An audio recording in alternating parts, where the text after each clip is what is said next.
Hi everyone and welcome. Today I wanted to recommend some fairy tales that I have read and greatly enjoyed over the last couple of years. Now I do have a mixed list of books sitting here next to me because I have both fairy tale retellings as original fairy tales on the list. And after having read quite a few of those two subcategories, I think that I can say that there is a clear distinction between the two. On the one hand, we have original fairy tales, and often these are quite simple. The plot is straightforward, the characters are sometimes one-dimensional, and they are just there to convey the theme and the questions that we should ask ourselves, and of course the lessons that we can learn at the end. This also means that it doesn't really matter what these stories are marketed as. They can be marketed as YA, middle grade, adult.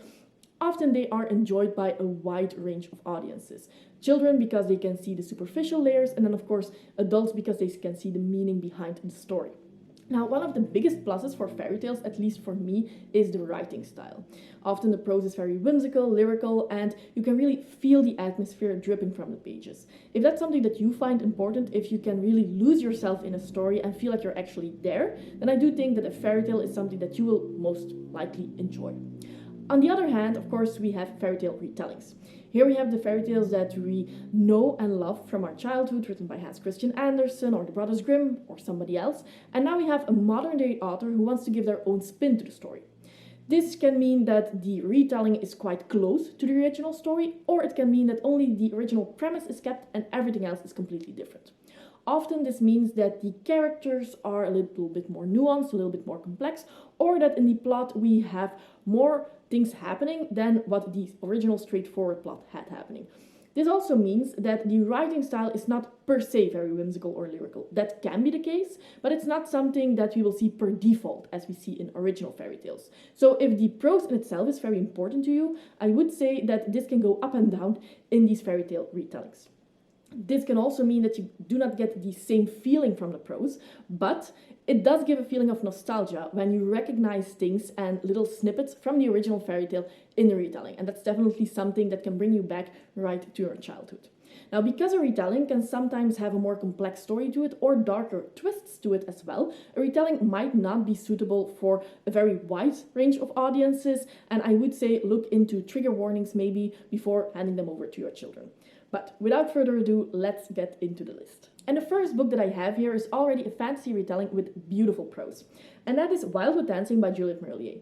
This is the first book in a fantasy duology, but as is often the case with Marillier's series, is that each of the books in the series can be read as a standalone. This is a retelling of the 12 Dancing Princesses, and here it actually takes place in Transylvania. So we meet these sisters, they have a beautiful bond, so if that's something that you'd like to read about, definitely pick this one up. But when their father leaves for a business trip, their cousin is sent to watch over them. He's not the nicest person, and he thinks that because they are girls, they can't really take care of themselves, and he's very controlling. Luckily, once a month, when all the girls are together, they can escape to a fantastical world. And of course, things happen after that. Because it's Juliet Marillier, I think that everybody can expect that there is romance in it. It's very PG-13, it's very kid-friendly, and it's such a sweet romance that I would definitely also recommend this if you like that type of story. But the romance is an extremely small part of the story, so just all in all, a beautiful book, beautifully written, and a retelling of a fairy tale that we don't really see that often. Next up, I have an original fairy tale that I recently read and absolutely adored, and that is The Last Unicorn by Peter S. Beagle. Now, in this one, of course, we meet a unicorn. She lives in her woods, she doesn't really have a care in the world, but then she overhears two hunters talking about unicorns and how they have long been extinct. This leads her to the question, am I the last unicorn? And it keeps bugging her, until one day she leaves the safety of her woods looking for her kind.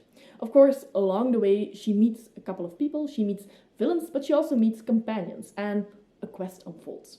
Now, this one is beautifully written. We have funny moments, we have heartfelt moments, and it has a beautiful conclusion. I think that if you haven't read this one yet, you really need to do that. And if you haven't seen the animated movie, that was my favorite as a child, and I really need to re-see it because it's absolutely amazing. And this story is as well. Plus, it is 200 pages, it's such a fast read, but it will stay with you for a couple of days at least. Highly recommend this one. Then we have another original fairy tale, but it feels completely different from the last one, especially in terms of writing style, because this one feels a little bit more modern, which is quite logical because it came out 30 years after The Last Unicorn, although the writing style is still whimsical and you really feel that it is a fairy tale. and that is Stardust by Neil Gaiman. Now, this is a portal fantasy, and normally I'm not a big fan of that, but since we are for 90% of the story in the magical world, it doesn't really feel like a portal fantasy. In this one, we meet boy Tristan, who lives in the city of Wall in England, and behind the wall is this magical world, where he never comes, he never visits. However, he is in love with a girl, and she doesn't really want to marry him. But then they see a falling star, and it falls behind, of course, the wall. And he makes a promise to her that he will get this fallen star for her, and then she will marry him. Now, of course, we follow him on this quest. Along this quest, he meets a lot of companions. He also meets some bad people. There are definitely witches in this book as well. And he finds this star. But maybe the conclusion is a little bit different than everybody would suspect.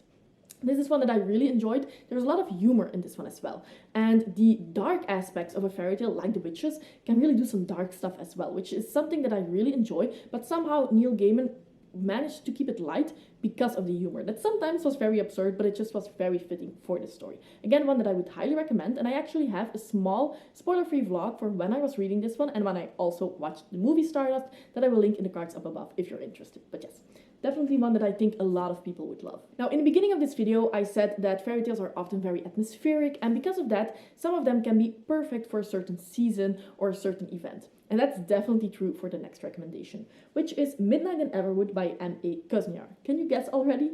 This is a nutcracker retelling, and of course you should read it in December while we are slowly working our way towards Christmas. This book takes place in the early 1900s in Nottingham, in December actually, and we meet a girl whose big dream it is to become a dancer. However, her family has different plans for her. They want her to marry an older man. And on Christmas, she actually wants to give her final performance and say goodbye to dancing. But then, all of a sudden, she gets transported to this magical world of snow. And a lot of things happen there as well. I think that this one, because of the coming of age aspect that you have here, and of course you also have this in other fairy tales especially, but here I thought it was really on the forefront. And that's why I think that this would be perfect for maybe a younger audience, but as an adult, I really enjoyed this one as well. I liked how the story was expanded upon. I liked the romance quite a bit, and just all in all, a very nice and cozy read, perfect to read in December. Next up, I have an original fairy tale that is often marketed as a dark fairy tale, and that is Netherland Bone by T. Kingfisher. Now, T. Kingfisher is an author that I adore. She has written quite a few of fairy tale retellings, but this is one of her original fairy tales. In this one, we meet Mara, who is a princess, and she is on a quest to save her sister. Her sister was married off to a prince, but quite frankly, he is a horrible person, and Mara wants to save her. So she first goes to a witch and asks her for her help, but the witch says that she needs to complete 3 impossible tasks, and when she does that, she will get the witch's help. Now, I really enjoyed the story. I must say that if you expect a very disturbing story, a very dark and twisted tale, that's not what you're getting here. Maybe in the first couple of chapters you might get that feeling, but afterwards you get a sort of absurd humor that is thrown into it, which is very typical for T. Kingfisher, and the story has a more lighter tone. So do know what you're getting into here. If you do expect a dark and twisted tale, I do think that you might be a little bit disappointed, but all in all, I really enjoyed the story. I liked the humor. I think if you like Neil Gaiman's humor in Stardust, you will also like the humor in Netherland Bone. And I like the originality of it. And I do think that this is a perfect one, again, to pick up in October, just because there are witches here. You have a demon-possessed chicken, for example, so definitely a perfect book to pick up for October. Next up, I wanted to recommend a book by an amazing author who has written a lot of original fairy tales and who sadly passed away quite recently. The author is Patricia A. McKillop, and the book that I wanted to recommend for this video is Alphabetical Story. This is an amazing original fairy tale, and for an original fairy tale, I do think that it has quite some depth to it. In this book, we follow a girl who lives in a school of translators. Now, of course, these translators know tons of languages, and they are just there to translate all the books that come in.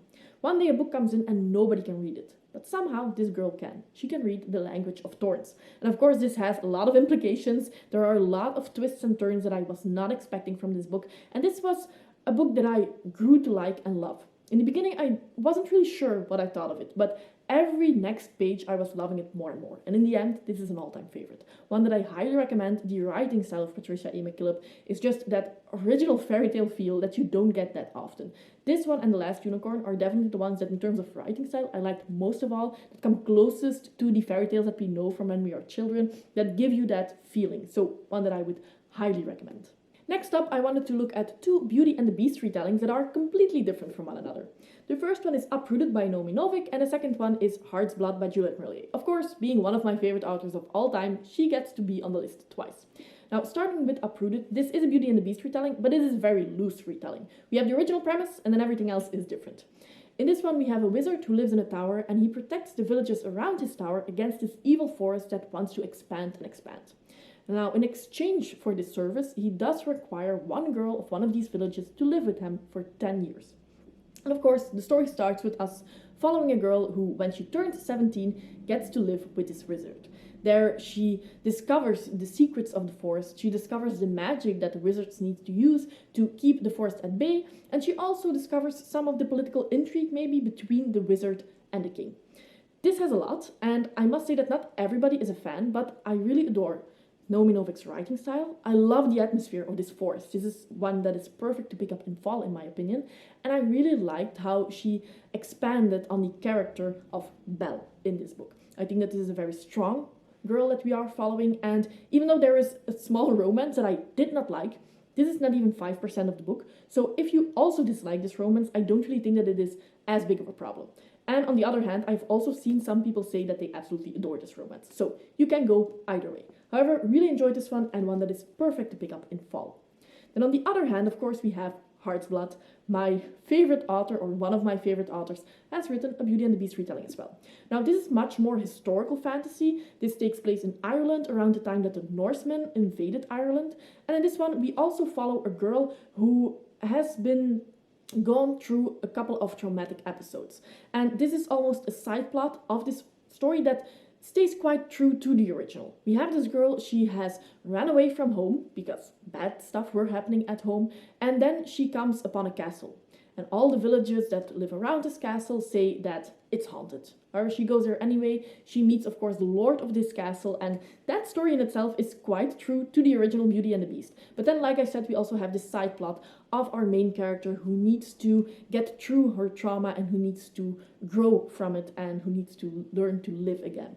I really enjoyed this one. I do think that between these two, Heart's Blood was definitely my favorite. Now, Juliette Merlier is the queen of writing romances, and I think that for me, this was one of my least favorite romances by her, but on the other hand, I really liked the exploration of the characters, I liked the castle, I liked the spooky twists that it also had, and all in all, this is one that I greatly recommend as a Beauty and the Beast retelling, because I feel like there are a lot of Beauty and the Beast retellings, but a lot of them are not that great. So these were the fairy tales that I wanted to recommend in this video.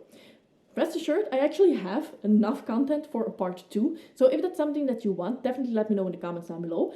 And also let me know if you have a fairy tale, an original or a retelling, that you think I would like. Let me know your recommendations so I know what to read next. If you want to have more of these kind of whimsical and atmospheric reads, I do have a mid recommendations video that I will leave right here that you can also watch, which they're mid retellings, but they feel a little bit the same as fairy tales. As always, I do hope that you enjoyed this video, and see you next time. Bye!